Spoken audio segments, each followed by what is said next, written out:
Aron, cwpl o ddiwrnodau hir allai ddychmygu ar ôl y sioc o golli nos Wener, ond beth allwch chi wneud i osgoi'r un camgymeriadau eto?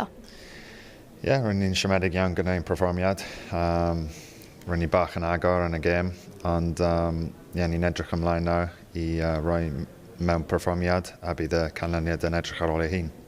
Be mae'r chwaraewyr wedi bod fel ers nos Wener? Be mae'r teimlad fel yn y garfan?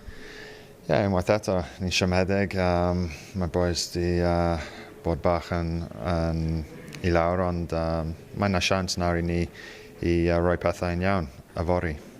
Nath Twrci gadael hi'n hwyr iawn i ennill yn erbyn Latvia nos Wener. Mae fe'n dangos bod gwendidau allwch chi gymryd mantais o nos yfory? Fel dwedes i, mae yna gêm yfory. Mae'n siawns i ni roi pethau yn iawn, ni fod canolbwyntio ar ni'n hun a gobeithio bod y perfformiad ni'n gallu bod yn prawd o.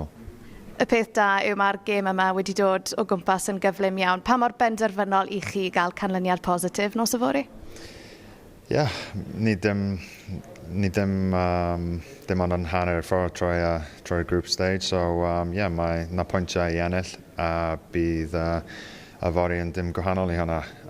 So ni'n edrych ymlaen i hwnna a dod yn ôl ar trac. Aron, diolch yn fawr iawn. Diolch.